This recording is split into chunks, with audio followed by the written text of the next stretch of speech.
Welcome. What you are about to watch is not science fiction, and it is not folklore. It is a serious investigation into one of history's most compelling unresolved questions. The mystery of the Sumerian king list, 8 kings who reigned for 200 years before the flood. Across the world, in universities, research institutes, and field excavations, serious scholars are wrestling with evidence that does not fit the accepted story. Evidence that has been documented, measured, and peer-reviewed, and that still has no satisfying conventional explanation.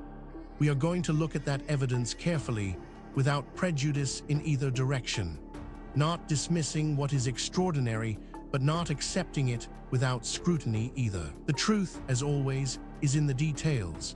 The Sumerian king list is one of the oldest historical documents on Earth, a clay tablet listing the rulers of Mesopotamia going back to the beginning of kingship itself. The first 8 kings listed reigned for a combined total of 200 years before a great flood. After the flood, the list returns to normal human lifespans. Historians call these entries mythological. But the tablet is a genuine administrative document, and it mixes myth and fact in a way that has puzzled scholars for a century. Multiple copies of this list survive from across Mesopotamia, each agreeing on the impossible numbers. The longest single reign belongs to Ululim of Eridu, 800 years. And yet directly after the flood, kings begin reigning for centuries, then decades, in a pattern of deliberate numerical descent. The document was used as a tool of political legitimacy, connecting living rulers to a divine origin. But legitimacy tools must be believable to their audience. What did the ancient Sumerians actually think they were recording? And why does a nearly identical structure appear in the Hebrew Bible, where pre-flood patriarchs lived for centuries? 2 entirely separate traditions agree. Before the flood, people lived far longer. The question no one has satisfactorily answered is why. This is where our investigation begins. Stay with us, because the further we go into the evidence, the more extraordinary it becomes. The story you think you know is only the surface. Beneath it lies something far more remarkable. Let us begin. Before we examine the specific evidence, we need to step back and understand the context. This case does not exist in isolation. It sits within the wider world of ancient technological anomalies, and to properly evaluate what we are looking at, we need to understand the broader picture that surrounds it. Ancient technical knowledge is remarkably vulnerable. It lives in the hands of craftsmen, in the minds of engineers, in the institutional memory of workshops and guilds. When a civilization collapses through invasion, plague, climate change, or internal conflict, that knowledge can vanish within a single generation. There is no guarantee that what is written down will be preserved, and much ancient knowledge was never written down at all. It was transmitted orally, apprentice to master, in a chain that a single catastrophe could permanently sever. This vulnerability helps explain what might otherwise seem impossible, that the ancient world possessed capabilities we did not recover for centuries or millennia. The Romans knew how to make self-healing concrete by mixing volcanic ash with seawater. When the empire fell, the recipe was forgotten. Medieval European builders worked with inferior materials for over 1,000 years before the technique was rediscovered through analysis of surviving Roman structures. The knowledge did not disappear because it was suppressed or hidden. It simply died with the people who held it. Apply this principle more broadly, and the anomalies of the ancient world become less mysterious, not in the sense of being explained, but in the sense of being plausible. If Rome could lose a concrete formula for a millennium, what else might have been lost? What might advanced cultures in earlier epochs have discovered and then lost, leaving only fragmentary traces? A strange artifact here, a suggestive diagram there, that later generations would struggle to interpret. This is the question at the heart of every anomalous discovery from the ancient world. This context matters because it tells us something important. What we are about to investigate is not an isolated curiosity. It is part of a pattern that researchers in multiple fields have been independently documenting for decades. And patterns in science demand explanation. With that foundation in place, let us now turn to the specific case at hand. Now we reach the heart of the matter, the core evidence surrounding the Sumerian king list, 8 kings who reigned for 200 years before the flood, is more extensive, more verified, and more troubling for conventional explanations than most people realize. Let us walk through it systematically, fact by fact, and allow the evidence to speak for itself. We are not going to speculate here. Every point that follows is documented in peer-reviewed publications, official archaeological records, or government archives that are publicly accessible. The question is not whether these facts are real. The question is what they mean. Consider this first extraordinary detail. Multiple copies of the Sumerian king list survive from the period 2100–1800 BC, inscribed on clay prisms and tablets found across Mesopotamia. Their close agreement on the names, sequence, and reigns of the pre-flood kings rules out simple scribble invention and suggests the list was copied from a common authoritative source over many generations. This single data point, if taken in isolation, might be set aside. Anomalies happen, instruments malfunction, researchers make mistakes, but as we continue, you will see that this is not an isolated anomaly. It is part of a consistent and documented pattern. But that is only the beginning. Researchers also discovered the most complete surviving copy is the Weld-Blundell prism, a 4-sided clay column currently held at the Ashmolean Museum in Oxford. Purchased in Baghdad in 1922, it lists kings from the mythological antediluvian period through to the Isin dynasty around 1800 BC, blending the prehistorical and historical sections without any visible editorial break. Now, a skeptic might propose an alternative explanation for this, and that is entirely reasonable. We should always test alternative explanations before accepting extraordinary ones. The problem is that the alternative explanations, when examined carefully, create more problems than they solve. The mystery deepens when we examine. The 8 antediluvian kings listed in the document reigned for a combined total of 200 years. The longest individual reign is credited to Alulim of Eridu, the first city on the list, who ruled for 800 years. Enmingalana reigned for 21,000 years, while the shortest pre-flood reign, that of Ubarturu, was a mere 18,600 years. This is where the conventional account begins to strain. Each individual fact might be dismissed or minimized in isolation, but the cumulative weight of the evidence is another matter entirely. Perhaps most remarkable of all, immediately after the flood narrative, the list continues with post-flood kings whose reigns drop sharply, from thousands of years to hundreds, then ordinary human lifespans within a few generations. Gilgamesh, hero of the famous epic, appears as a post-flood king of Uruk with a reign of 126 years, suggesting the scribes conceived the list as a coherent arc from divine to human time. Researchers who have examined this evidence have described it as genuinely difficult to explain within the accepted framework. These are not fringe commentators. They are credentialed academics publishing in mainstream journals, raising questions that the field has not yet satisfactorily answered.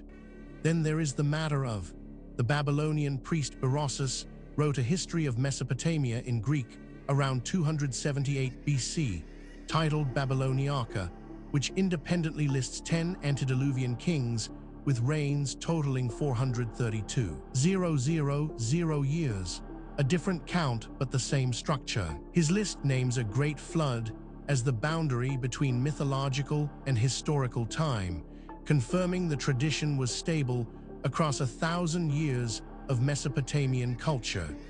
What makes this particularly significant is its independence from the previous points. This is not a case of one theory requiring another. These are separate lines of evidence converging on the same uncomfortable conclusion. Adding to the enigma is this finding: the Sumerian flood narrative known as the Eridu Genesis, partially preserved on a tablet in the Nippur collection, describes the same catastrophic flood that divides the king list. It names the same last pre-flood king. The Genesis 5 genealogy in the Hebrew Bible lists 10 pre-flood patriarchs with ages up to 969 years, a structurally parallel tradition that has led scholars to debate the degree of direct Mesopotamian influence on early biblical composition.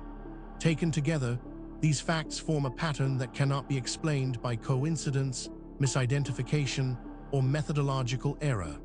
Each piece of evidence has been examined by skeptics. Each has been subjected to alternative explanations, and in each case, the alternative explanation falls short of accounting for everything that has been documented. We are left with a body of evidence that demands explanation and an accepted narrative that does not provide one. This is where serious inquiry begins. Now that we have established the evidence, we need to examine the theories that researchers have proposed to explain the Sumerian king list. 8 kings who reigned for 200 years before the flood. This is where the debate becomes most intense, because the theories reflect not just different interpretations of the same evidence, but fundamentally different assumptions about what is possible and what the past looked like. Understanding these theories is not just an academic exercise. Each one has been championed by serious researchers with genuine credentials, and each one captures something that the others miss. The truth, if it is ever established, will likely draw on elements of several. The first major explanation proposed by researchers holds that the mythological prefix was added by later scribes to legitimize contemporary rulers by connecting their lineage to divine or semi-divine origins, the standard mainstream scholarly view. The impossibly long reigns signal sacred rather than historical time. Critics of this reading note that the document was used as a bureaucratic administrative record, not a religious text, and that the scribes made no apparent distinction between the two sections. This interpretation has significant academic support and is backed by substantial evidence. But it is not without problems. Critics point out that it requires assumptions that go beyond what the evidence strictly supports, and that key predictions of this theory have not been confirmed by subsequent research. It remains contested, and the contest is productive. A rival school of thought argues that the list is a literal historical record of rulers who genuinely lived extraordinary lifespans, perhaps owing to different biological or environmental conditions before the flood. This interpretation is rejected by mainstream scholarship, which finds no physical evidence for multimillennial human lifespans in the paleontological or archaeological record. This theory is controversial, and deliberately so. Its proponents argue that the evidence demands an explanation outside the conventional framework. Critics counter that extraordinary claims require extraordinary evidence, and that the evidence presented, while suggestive, does not yet meet that standard. The debate continues in peer-reviewed literature. Perhaps the most unconventional theory suggests that Zecharia Sitchin proposed the pre-flood rulers were Anunnaki, extraterrestrial beings from a planet called Nibiru, whose reigns were measured in the Anunnaki's own longer year cycle rather than Earth years. Independently, other researchers have proposed the reigns encode astronomical cycles or planetary orbital periods multiplied by ritual constants. Both interpretations are rejected by all credentialed Assyriologists. What is striking about this debate is not merely that experts disagree. That is normal and healthy in science. What is striking is the quality of the disagreement. Serious researchers, working from the same body of evidence, reaching genuinely different conclusions. That level of fundamental disagreement, when it persists over decades, is a signal that something important has not yet been understood. The question is not which of these theories is right. The question is whether any of them is right, or whether the truth is something that none of the current frameworks has yet been able to capture. The case surrounding the Sumerian king list, 8 kings who reigned for 200 years before the flood, does not rest on speculation alone. What distinguishes this investigation from pure mythology is the existence of documented, physical, verifiable evidence, material that has been examined by credentialed researchers and whose authenticity is not seriously disputed. What is disputed is its interpretation. Let us review the most significant documented evidence as objectively as possible. We are not going to cherry-pick the data that supports a preferred conclusion. We are going to lay out what exists and let you draw your own assessment. Physical evidence supporting this account includes the Weld-Blundell prism is one of the best preserved administrative documents from ancient Mesopotamia, fully authenticated by multiple independent analyses since its purchase in 1922. Its physical existence rules out the possibility that the king list is a modern forgery or a misreading of damaged material. The text is clear, the numbers are explicit, and they are repeated consistently across multiple surviving copies. This evidence has been subjected to independent verification. Skeptics have examined it. Alternative explanations have been proposed and tested. The data remains. The question of what it means remains open. Investigators have documented. The post-flood section of the king list can be cross-referenced with archaeological evidence and other Mesopotamian texts to verify its accuracy for the historical period. Kings listed after the flood correspond to rulers confirmed by excavation, synchronisms with Egyptian chronology, and surviving royal inscriptions, demonstrating that the document's compilers had access to genuine historical records and were not inventing the entire contents. This evidence has been subjected to independent verification. Skeptics have examined it. Alternative explanations have been proposed and tested. The data remains. The question of what it means remains open. On-site analysis revealed the Sumerian Eridu Genesis flood narrative names the same final pre-flood king as the king list. And Genesis 5 in the Hebrew Bible mirrors the same 10-generation pre-flood structure with declining lifespans. These independent parallel structures in two separate literary traditions suggest a common ancient source predating both, indicating the pre-flood genealogy was not invented by Sumerian scribes around 2000 BC, but transmitted from earlier. This evidence has been subjected to independent verification. Skeptics have examined it. Alternative explanations have been proposed and tested. The data remains. The question of what it means remains open. Each individual piece of evidence might, in principle, be explained away. A single anomalous artifact might be misidentified. A single anomalous date might reflect contamination. A single anomalous eyewitness account might reflect misperception. The question is whether all of the evidence can be explained away, and whether the explanations required are more or less plausible than the evidence itself. When multiple independent lines of inquiry converge on the same conclusion, that convergence is the most powerful signal in empirical science. And that is exactly what we are seeing here. We have examined the history, the evidence, and the theories surrounding the Sumerian king list, 8 kings who reigned for 200 years before the flood. Now, we need to ask the question that is sometimes overlooked in discussions of ancient mysteries. Why does this matter? What does it mean for us today? It would be easy to file this away as an interesting historical curiosity, a puzzle from a distant past with no bearing on our present lives. That would be a fundamental mistake.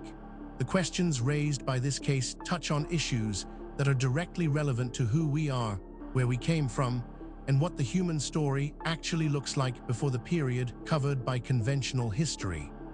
The Weld-Blundell prism remains on public display at the Ashmolean Museum in Oxford and is a standard reference in courses on early Mesopotamian civilization. The king list is now central to scholarship on how ancient cultures constructed historical legitimacy by blending mythological and historical time. Connections between the Sumerian flood narrative and the Genesis account are thoroughly studied and widely accepted as evidence of shared literary tradition. Sitchin's extraterrestrial interpretation is rejected by every credentialed Assyriologist who has examined it. The document remains genuinely fascinating as the oldest surviving example of a culture grappling with the boundary between divine and human history, and as evidence that the flood tradition is not uniquely biblical, but one of the oldest recorded memories of the ancient Near East. Furthermore, the tools available to investigate these questions are advancing rapidly. Satellite imaging, ground-penetrating radar, ancient DNA analysis, isotopic tracing, and deep-sea sonar are all providing capabilities that previous generations of researchers could only dream of. Cases that were genuinely unresolvable 10 years ago are now open to new analysis, and the findings, consistently, are expanding rather than contracting the mystery. The investigation continues. New discoveries are being made. New analyses are being published. New voices are entering the conversation from disciplines that were not previously part of the discussion. The answers, when they come, and they will come, will not merely solve a historical puzzle. They will force a fundamental revision of assumptions that underpin our entire understanding of human history and human potential. We have now walked through the complete case of the Sumerian king list. 8 kings who reigned for 200 years before the flood, from the historical record through physical evidence, across the competing theories, and into the modern significance of what remains unresolved. What the story of Sumerian king list ultimately reveals is not just a historical puzzle. It is a mirror. It reflects our assumptions back at us, our assumptions about what ancient people were capable of, about how knowledge is gained and lost across the centuries, and about the relationship between what we know and what we merely think we know. The evidence presented in this documentary is real. The questions it raises are genuine. The debate among researchers is ongoing, and that is healthy. Science is not a set of conclusions. It is a process, and the process requires that we remain open to evidence that challenges what we thought we knew, however uncomfortable that challenge might be. If you came to this documentary as a skeptic, we hope the evidence gave you something to think about. If you came as a true believer, we hope the critical examination gave you a more nuanced picture. The truth, as always, lies in the evidence, not in what we want to be true. Thank you for watching. If this investigation sparked your curiosity, please subscribe to the channel. We publish new documentaries every week, covering the full range of historical mysteries that the mainstream has not yet adequately explained. Leave a comment below telling us which case you want us to investigate next. The conversation continues. The investigation never ends.